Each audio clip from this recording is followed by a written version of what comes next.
Hello, Crime Salad listeners. We are thrilled to have you with us. I am Ashley. And I'm Ricky. And this week, we are diving into a chilling narrative that unfolded in the 1990s and occurred in Phoenix, Arizona, and even in Everett, Washington.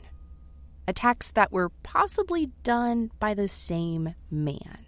Our story revolves around a man who walked around in a trench coat and a mask and drove in a retired police car with the eerie alias the Zombie Hunter. And two haunting murder cases that lingered in the shadows, unsolved for years. It wasn't until recently when DNA testing techniques advanced and the pieces of this puzzle began to fall into place. A suspect who has been on the radar of the investigation for decades was finally linked to the crimes through a perfect DNA match, turning the page on a mystery that had long awaited closure.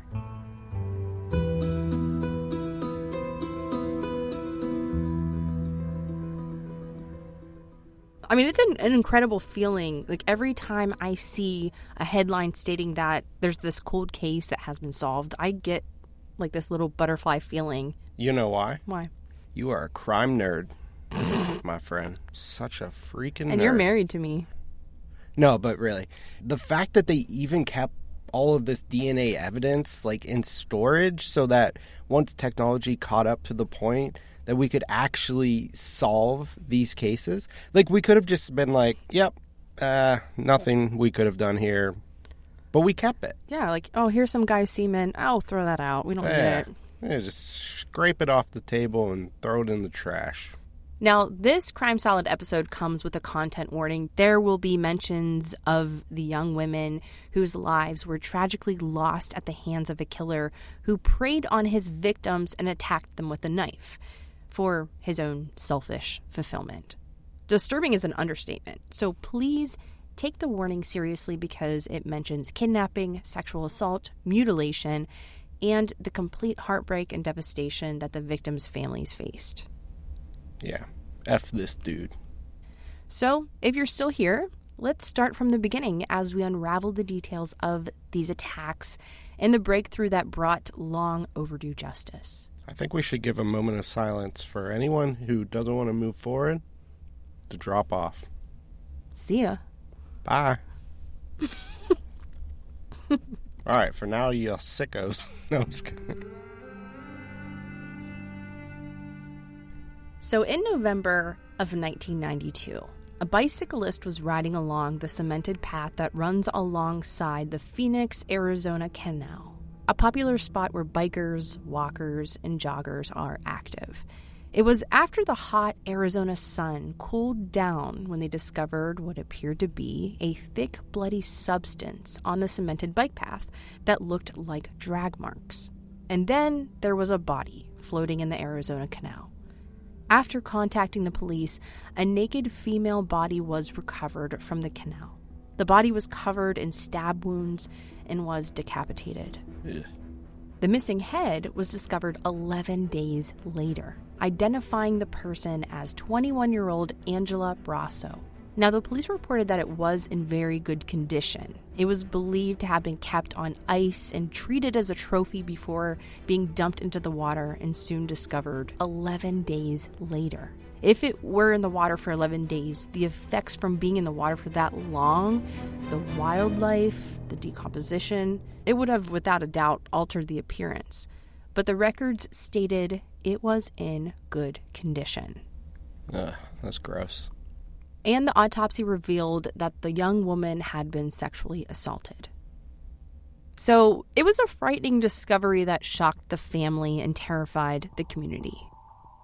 Even being outside, especially alone at night, was concerning for everyone. The fear and the panic of knowing someone was out there and capable of such a horrific attack terrified everyone. And as we said, this case wasn't solved for about 20 years. It's a long time. It's a scary thought, though, isn't it? Like the idea that a murderer could just be anyone around us. It could be the guy at the gas station filling up his car, or someone picking out groceries at a grocery store. or even someone dressed up like a zombie hunter, waving at people who recognize him on the street, taking pictures with him. But that one seems a little more obvious. Then about a year later, another body was discovered at the bottom of the Arizona Canal in September of 1993 and was later identified as Melanie Bernas. She was found less than a mile from where Angela was believed to have been attacked. Melanie's body was mangled and carved, and the medical examiner discovered evidence of sexual assault. This young girl, who fell victim to such evil, shared a hauntingly similar story to Angela Brasso. They were both out bicycling along the city's canal, enjoying some alone time, embracing the setting Arizona sun and the warm air before the day was over. Who doesn't love the feeling of freedom that comes with a good bike ride? Gliding along with the wind in your hair. Now, as long as we're not biking uphill, it can be incredibly soothing. It makes me angry thinking that what Angela and Melanie were doing, just simply experiencing a beautiful Arizona evening, why do we have to worry about this shadow of fear looming over a simple human experience? The thought that we have to hold back from fully embracing life's simple pleasures because of the fear of someone attacking you, frankly, is just so frustrating. And so in Angela's situation, and also in Melanie's situation, they were out enjoying a bike ride along the canal, living in the moment. But what either of them didn't know is that there's someone hiding nearby, watching them like a predator, waiting in the shadows, ready to jump out like there's some kind of prey, waiting for the perfect chance to make a move, carrying around a dark wish for way too long. And it was at these two separate moments that he played out his sick desires. Adding to the mystery, the bicycles of both the women vanished without a trace. Yet the DNA evidence found with them was kept, even though there wasn't much to do with that evidence at the time. It pointed to a single predator, although it wasn't until recently that the advanced DNA testing techniques managed to confirm Brian Patrick Miller as the man responsible. For years, the family of Angela Brasso and Melanie Bernas were left in agonizing uncertainty, clinging to the hope for justice for their daughters. As time ticked on, the hope must have felt increasingly distant, perhaps even impossible. The victims, Angela, who was about to turn 22, and Melanie, a 17-year-old high school student. They were daughters, they were friends, and positive influences in the lives of those who knew them. They were living a life of endless possibilities. Their brutal murders not only left an indelible mark on their families, but it also shook the Phoenix community, unaware of when the next attack would happen. Once the family learned the details of these young women who were brutally attacked and murdered, a dark cloud hung over Angela Brasso and Melanie Bernas' family and friends, and their hunt for justice went on for years. This case became colder as leads ran out and hope for justice seemed to fade. The Phoenix Police Department determined not to let this case go unsolved, and so they came up with a list of potential suspects. And as DNA technology advanced, they were eventually led to Brian Patrick Miller, a divorced father working at an Amazon fulfillment center, who was better known as the zombie hunter in the area. A man who had seamlessly blended into society and evaded suspicion for over 2 decades. And yeah, like I said, the zombie hunter. Maybe this was a way of expressing himself. It would be something that you would most likely see around Halloween or at a comic convention. But this guy drove around in an old police car marked with fake blood smears and bloody handprints and had lettering stickers that spelled out the zombie hunter on the back of the car. And the back seat, there was a fake zombie looking like it just got apprehended. This eye-catching local character was a magnet for people, even cops, who couldn't resist coming over for a photo opportunity with the zombie hunter. To anyone passing by, he just seemed like a regular guy really into zombie hunting. But complete with a toy gun, a trench coat, and a mask, he just blended in, looking like any other fan hoping to give out a few smiles. Or was this a way for him to hide in plain sight? People would get excited when they would see the zombie hunter. They would wave at him, take pictures with him. It was like this fun thing that happened locally. It's so crazy that this guy was a murderer. It almost reminds you of John Wayne Gacy, who dressed up as a clown and got hired for children's parties. Someone who you would least expect. And maybe that's what he wanted you to think. Maybe this was a ruse to put on a mask and hide behind who he truly was. So like we mentioned, a list was made of potential suspects, and he made the list. Brian Miller was arrested in January of 2015 for the murders of Angela Brasso, who was murdered in November of 1992, and Melanie Bernas, who was murdered in September of 1993. The lengthy period between the crimes and his arrest is attributed to the limitations of investigative techniques at the time of the murders and the subsequent development of DNA analysis, which eventually led to his identification as a suspect. Now, there's a lot to unpack here, so buckle up. The Phoenix police believed that he killed a third person, 13-year-old Brandy Lynn Myers. She went missing on May 26, 1992, while going door to door collecting money for a fundraiser in the same Phoenix neighborhood as Brian Miller. In fact, she lived just 2 doors down from his house. Her disappearance prompted a widespread search across the desert and the mountains. And during the search for Brandy, the day after her disappearance, an ATV rider noticed a pair of thick glasses while driving through the desert.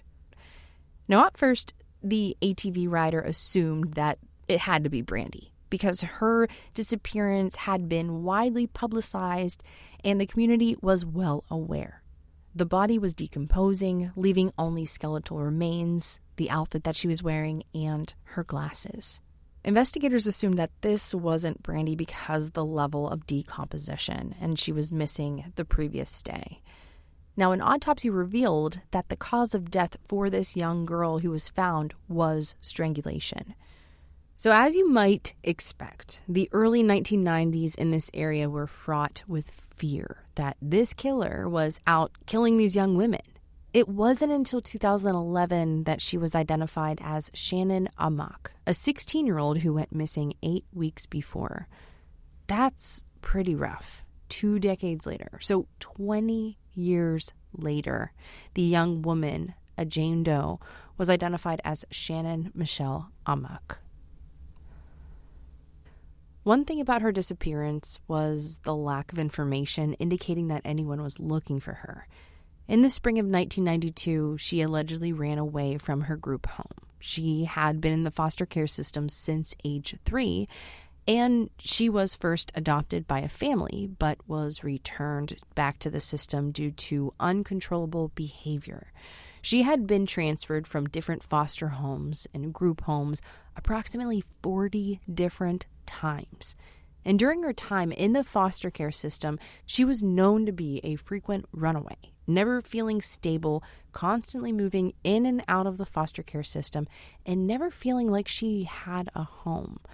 So when she went missing this last time from the group home, she was reported missing, but due to the number of times that she had run-ins with the law or fled, she was released from child services, and her missing report was never investigated, which is unfortunate. They essentially gave up on her, even though she was 16, still underage. Now, Shannon looked like Brandy, and they both were about the same age. They met their death just a few miles from Brandy's home. The police believe that Brian was also responsible for Shannon's death. However, he was never charged, and her case has yet to be solved. Prosecutors did not proceed with the case because there was insufficient evidence. So, like we said, this case is still waiting to be solved. Now, Amy, Brian Miller's ex-wife, came forward and basically confirmed the suspicions. Brian Miller admitted in an interview that he despises his ex-wife, Amy. This is most likely due to her knowledge about what he does, the things that he's into. They were married for 9 years, and they had one daughter together. And during those 9 years, Amy experienced fear herself, but she was too afraid for her life to report it to the police, fearing that he would come after her if she did. Now, Amy explained a number of things about Brian that would make you nervous to be in the same room with him. One being the case of Brandy Lynn Myers, a 13-year-old girl who went missing, and he was the suspect. Despite the fact that he was never charged, her body was never found. Amy came forward to the police telling them that Brian confessed to her that when she knocked on the door, he pulled her inside, attacked her with a knife, and chopped her body up. It's believed that he kept Brandy Lynn Myers' remains in a bathtub over ice, but once the smell of decomposition became too strong, he disposed of her body in trash bags and left the trash bags out for the garbage men to pick up. He also kept a list of women that he thought were attractive, and she explained that he would put a star next to their names, which would indicate that he wanted to harm or kill them. Amy flipped through this green spiral handheld notepad that once belonged to Brian as she explained what she knew in court. This had to have been so frightening for Amy, and was probably one of the many reasons why they ended up with a divorce. Amy also mentioned that he had told her of a stabbing incident that he was arrested for, and this was in his records. His records showed that he spent time in a juvenile detention center for a stabbing incident when he was younger. Celeste Bentley, 24, was riding the bus to work in May of 1989. She got off at her bus stop when a younger boy ran past her as she felt something hit her upper back. When she reached her hand to her back, she was confused at what happened, thinking that this random kid just punched her and ran away. But there was blood. She realized she had been stabbed.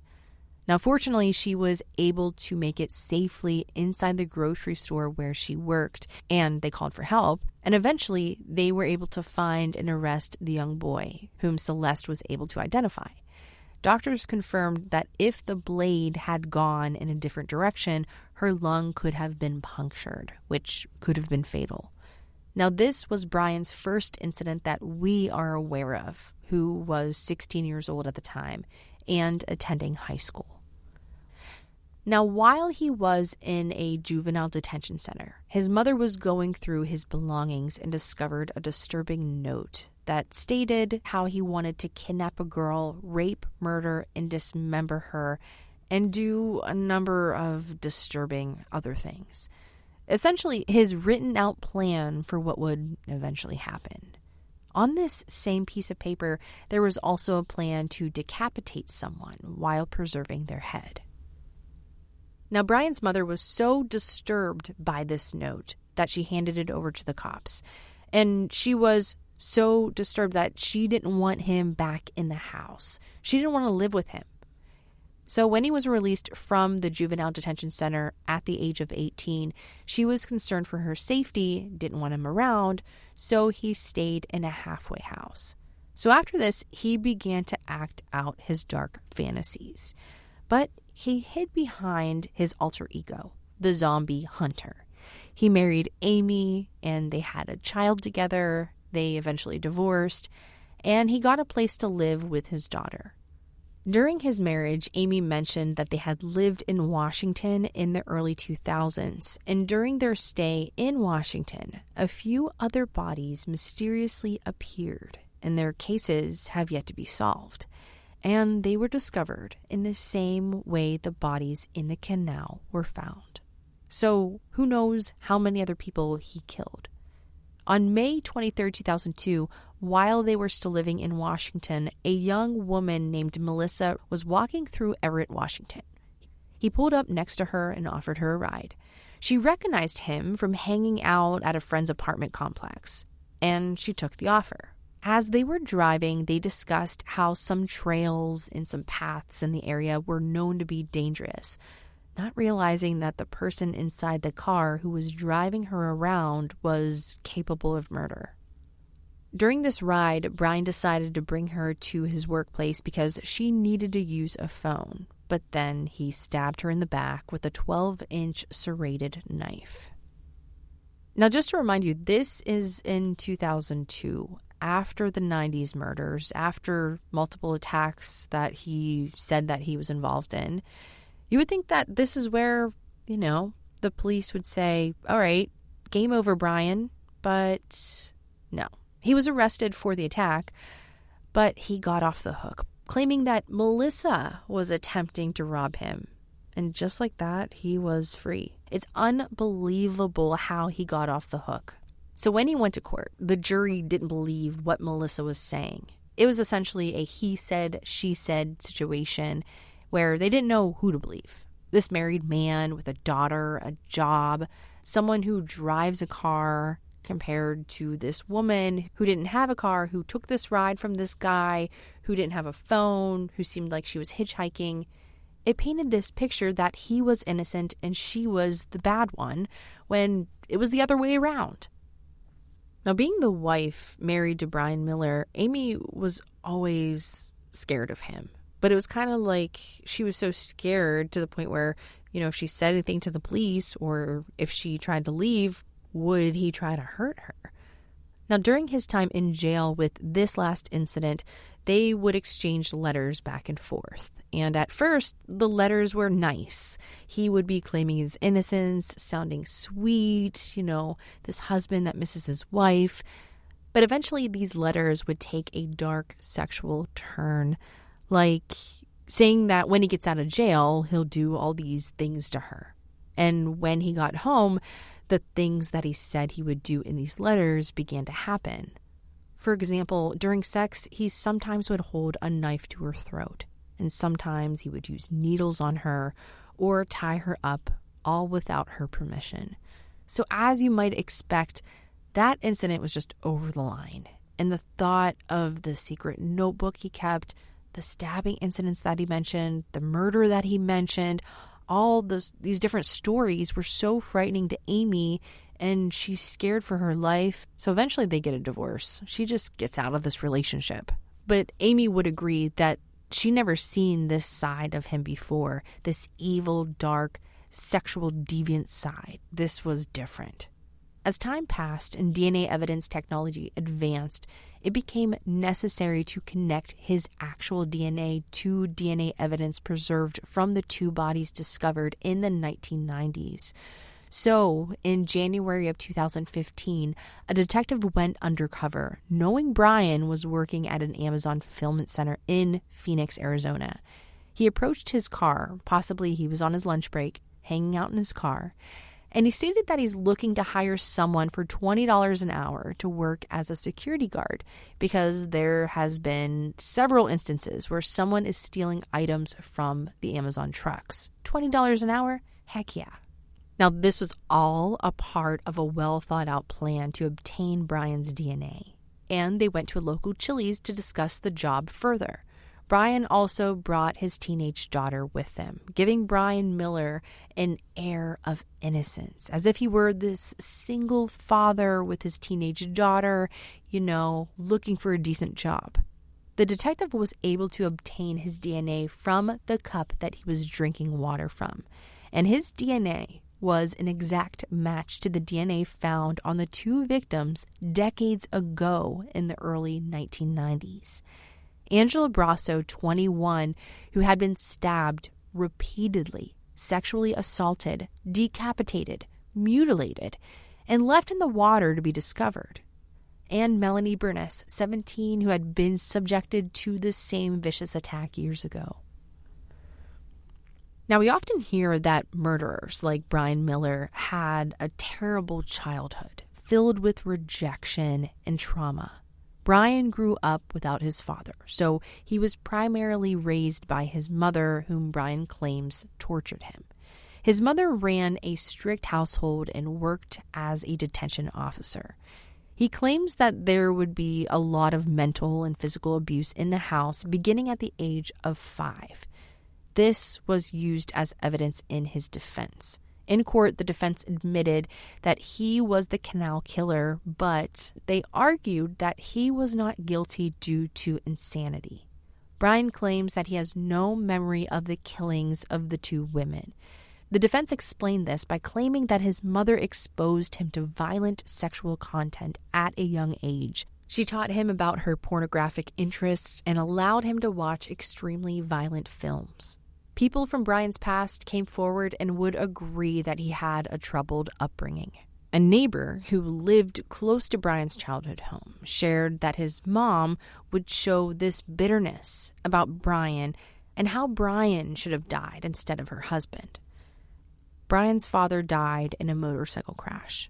It was also claimed that due to how he was treated, he did not develop many social skills or possess any skills. It was as if he was constantly reminded that he was not loved or welcomed or even supposed to be there. Although this does not justify committing murder, some believe that this was a recipe for Brian's evil behavior. All the blame was placed on his mother, who died in 2010. Although there was evidence that hinted he was abused, it wasn't enough to convince the judge, who had to make the decision of the amount of justice he should serve.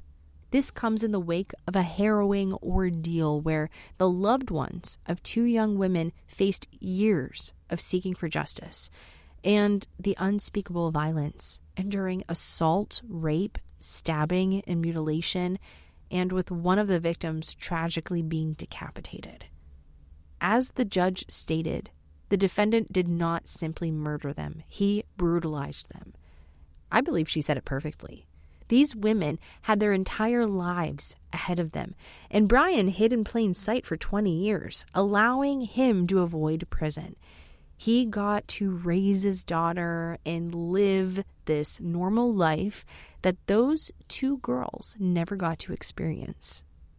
Brian Patrick Miller was sentenced to death in June of 2023 for 2 horrific murders that shook Phoenix in the early 1990s. Now, while the wheels of justice have finally turned, bringing a semblance of safety back to the community after many long years, the agony endured by the family of these young women, the hurt taken from them in such a barbaric manner remains, and that feeling will never go away. What happened to them can't be changed. Our hearts go out to the family members and the friends of these 2 young women, and also anyone else who has been attacked by Brian or whose case has never been solved. We hope that they can find some kind of peace now that this monster has been sentenced.